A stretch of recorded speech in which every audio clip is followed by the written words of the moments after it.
پہلے cipher case میں اڈیالہ میں پڑا تھا اور اللہ نے مجھے سرخرو کیا، باعزت بری ہوا۔ آج 9 مئی کے جھوٹے کیسز میں کوٹ لکھپت پڑا ہوں، تو جہاں کھڑا تھا وہیں کھڑا ہوں، جہاں پڑا تھا وہیں پڑا ہوں۔ عمران خان کے ساتھ تھا اور انشاءاللہ رہوں گا۔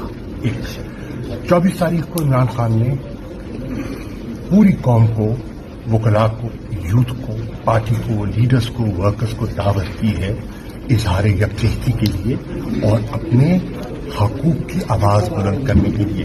میری درخواست ہے تمام لیڈرز، تمام کارکنان عمران خان کی کال پر باہر نکلیں اور اظہار یکجہتی کریں، پرامن رہیں۔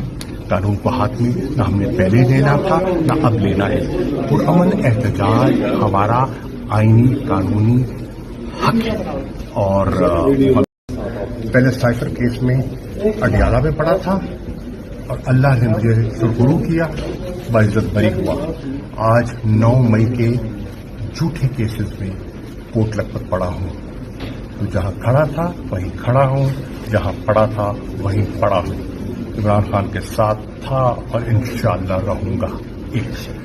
24 تاریخ کو عمران خان نے پوری قوم کو، وکلاء کو، یوتھ کو، پارٹی کو، لیڈرز کو، ورکرز کو دعوت کی ہے اظہار یکجہتی کے لیے اور اپنے حقوق کی آواز بلند کرنے کے لیے۔ میری درخواست ہے تمام لیڈرز، تمام کارکنان عمران خان کی کال پر باہر نکلیں اور اظہار یکجہتی کریں، پرامن رہیں۔ قانون کو ہاتھ میں نہ ہم نے پہلے لینا تھا نہ اب لینا ہے۔ پرامن احتجاج ہمارا آئینی قانونی حق ہے۔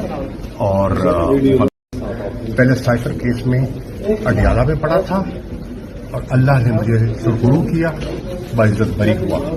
آج 9 مئی کے جھوٹے کیسز میں کوٹ لکھپت پڑا ہوں، تو جہاں کھڑا تھا وہیں کھڑا ہوں، جہاں پڑا تھا وہیں پڑا ہوں۔ عمران خان کے ساتھ تھا اور انشاءاللہ رہوں گا۔ 24 تاریخ کو عمران خان نے پوری قوم کو، وکلاء کو، یوتھ کو، پارٹی کو، لیڈرز کو، ورکرز کو دعوت کی ہے اظہار یکجہتی کے لیے اور اپنے حقوق کی آواز بلند کرنے کے لیے۔ میری درخواست ہے تمام لیڈرز، تمام کارکنان عمران خان کی کال پر باہر نکلیں اور اظہار یکجہتی کریں، پرامن رہیں۔ قانون کو ہاتھ میں نہ ہم نے پہلے لینا تھا نہ اب لینا ہے۔ پرامن احتجاج ہمارا آئینی قانونی حق ہے۔ اور